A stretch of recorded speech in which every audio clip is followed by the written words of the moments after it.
Fundamental theorem of arithmetic use करके ये question को कैसे सॉल्व करते हैं हम लोग देखते हैं, ठीक है। तो यहाँ पे बोला है consider the number 4 power n where n is a natural number, check whether there is any value of n for which 4 power n ends with digit zero.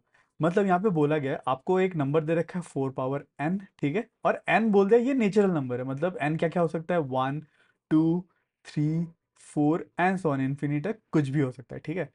आपको बोला है कि आप ये चेक करो कि n का कोई भी वैल्यू पुट, n को 1 पुट करो, 2 3 4 5 6 7 पुट करने पे ये वाला वैल्यू कभी जीरो से एंड कर सकता है क्या, मतलब वो नंबर जो है लास्ट में इसके जीरो हो सकता है क्या, बस ये पूछा है, ठीक है।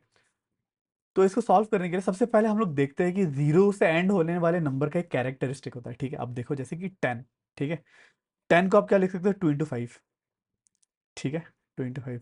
20, 20 को क्या लिख सकते हो 2 into 5, ठीक है। 30, 30 को क्या लिख सकते हो 2 into 3 into 5। 40 को क्या लिख सकते हो 2 into 2 into 4 into 2 into 5 शायद से into 2 into 5। हाँ 40। 50 को क्या लिख सकते हो 2 into 2, नहीं नहीं नहीं, हाँ 2 into 5 into 5 into 5 2 into 5 into 5 sorry, 2 into 5 into 5, ठीक है। 10 50, ठीक है। 60 को क्या लिख सकते हो 2 into 60, फिर 30 चाहिए तो 30 के लिए 6 into 5 होता है, into 2 into 3 into 5, ठीक है। तो 4 4 ठीक है। आप ऐसे सारे नंबर को चेक करोगे तो आपको मिलेगा कि देखो, मतलब 10, कोई भी नंबर जो 10 से एंड हो रहा हो उसमें एटलीस्ट एक 2 का फैक्टर है और एटलीस्ट 5 का फैक्टर है, ठीक है। 10 में देखो 2 है, एक है, एटलीस्ट एक 2 है और एटलीस्ट एक 5 है, ठीक है। यहाँ पे भी एक 2 तो है ही, यहाँ पे दो 2 है पर एक एटलीस्ट एक तो है और एक 5 है। यहाँ पे भी एक 2 है, यहाँ पे भी 5 है, यहाँ पे भी चार 2 है और एक 5 तो है, ठीक है। यहाँ पे एक 2 है और दो 5 है, ठीक है। यहाँ पे भी एक 2 है और एक 5 है, ठीक है। तो मुझे ये पता चला कि कोई भी ऐसा नंबर जो जीरो से एंड होता हो उसके एटलीस्ट 2 और 5 क्या रहते हैं फैक्टर्स रहते हैं, ठीक है।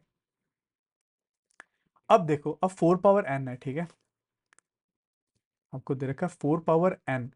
तो आप इसको ऐसे लिख सकते हो का 4 को 2 स्क्वायर होल पावर n लिख सकते हो, ठीक है। अब एक्सपोनेंट का एक रूल यूज करके मैं 2 a power m power n को क्या लिख सकता हूँ a power m into n, मतलब 2 पावर 2 into n मतलब 2n, ठीक है। अगर आपको ये एक्सपोनेंट का रूल एक होता है a power m whole power n equals to a power m into n, ठीक है। अगर आपको ये रूल नहीं पता तो मैंने मैथ्स के फंडामेंटल कोर्स में मैंने ये सिखाया हुआ है एक्सपोनेंट्स के सारे रूल, तो आप वो वीडियो जरूर चेक कर लेना, पूरा सीरीज ही चेक कर लेना, ठीक है। तो ये रूल ये रूल से हम लोग ये लिख सकते हैं, ठीक है। अब हम लोग को देखो नंबर क्या मिला 2 पावर 2n, ठीक है। अब देखो, मैं n का कोई भी वैल्यू रखूं तो इसका कोई भी फैक्टर, मतलब इस पूरे नंबर में 5 आ सकता है कहीं कहीं पर भी, ठीक है। अगर लेट्स से मैंने 2 का वैल्यू 1 पुट करा तो ये नंबर बन के आ गया, ठीक है। n=1 पुट करा, n को क्या बोला, n क्या हो सकता है नेचुरल नंबर हो सकता है, 1 हो सकता है, 2 हो सकता है, 3 हो सकता है, 4 हो सकता है, ठीक है, up to infinity. n 1 put करता है, n 1 पुट करने पे क्या मिला 2 पावर 2 into n 1, तो ये मिला 2 पावर 2, ठीक है, जो कि होता है 2 into 2, ठीक है।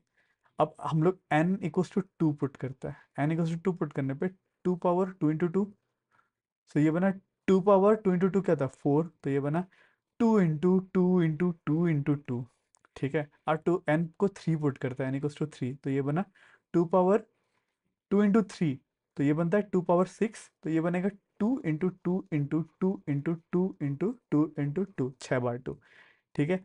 अब n को अगर 3 फिर से पुट करता है, n को 4 पुट करता है, n=4, 2 पावर 2 into 4, तो ये बनेगा 2 पावर 8, तो आप समझ गए होंगे 2 into 2 into 2 into 2 into 2 into 2 into 2, ठीक है।